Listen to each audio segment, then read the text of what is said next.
Pink Floyd? Say, wasn't he my last interior decorator?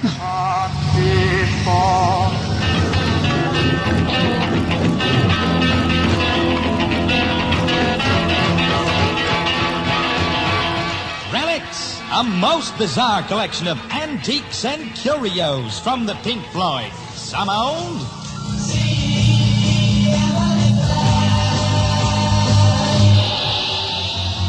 and some newer. Everybody needs Pink Floyd. Pink Floyd on Harvest Records with Relics. You'll clutch them to your bosom.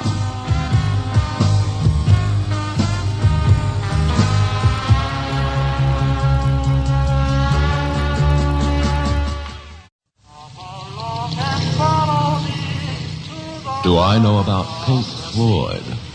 Say, wasn't he my last interior decorator?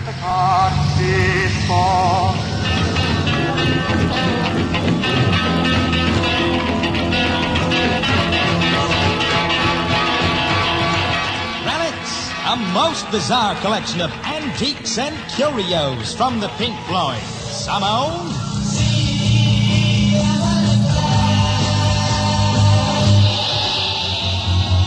and some newer.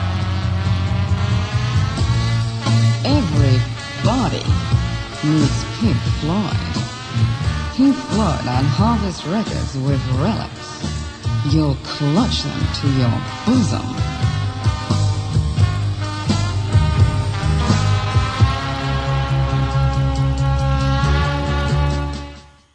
Hey everybody, welcome to part 6 of my Pink Floyd Deep Dive album series, and today we're going to be talking about Pink Floyd's first ever compilation, Relics, or if you're in the US, Relics.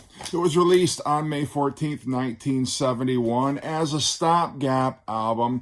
Adam Hart Mother had come out in late 1970, and Pink Floyd had done some touring, and they'd gone back into the studio and started basically from scratch. They didn't have any songs that they had been working out in their live performances. And so EMI was concerned there might not be some Pink Floyd product for a good while. And so in an effort to make sure that they stayed in the public eye and that record buyers had some new Pink Floyd product, they put out essentially a collection of A-sides, B-sides. There's a Roger Waters song that never saw release on any album or single. So it was kind of a catch-all. I hesitate to call it a greatest hits because you've got songs on here like Cirrus Minor and Careful with That Axe, Eugene, which weren't really hits. But it's just kind of a place to compile all the non-album songs and singles into one place. And frankly, I'm glad that we have it. So on side 1, we've got Arnold Lane, which of course was Pink Floyd's first single. Then you got Interstellar Overdrive, which was from Piper at the Gates of Dawn. You've got their second single, See Emily Play. You've got Remember a Day from A Saucer Full of Secrets. Paint Box, which was the B-side to their third single, Apples and Oranges.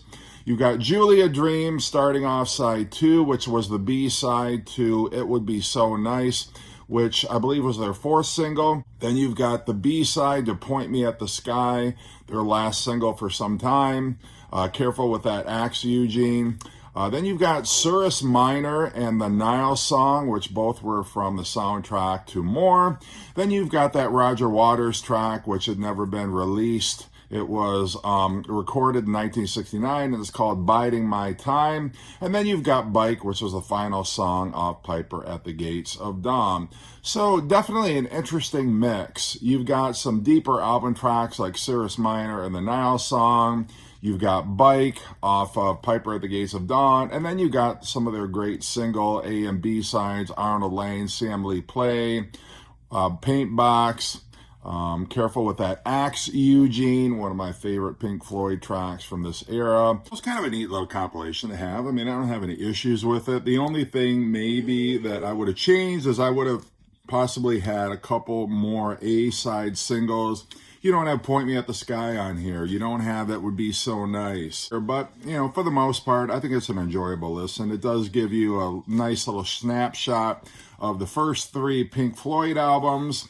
The copies that I have, this is a Music for Pleasure copy that is, I don't know where it originates from, to be honest with you. I don't know if it's German, I don't know if it's UK, but this is the artwork that Nick Mason drew.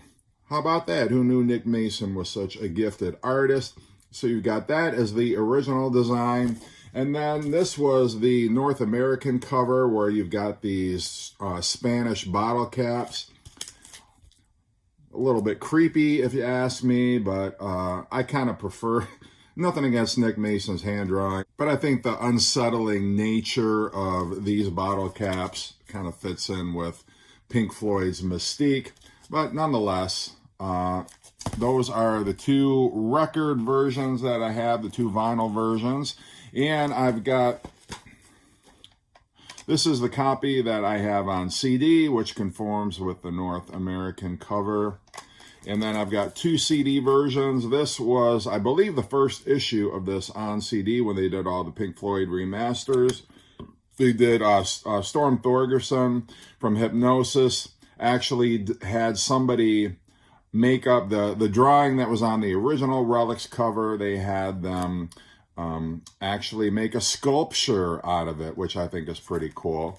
And then the most recent Pink Floyd reissues restore the original cover artwork as well as the back cover. So that's what I have. I mean, I don't know really what more to say about it. It's a decent compilation.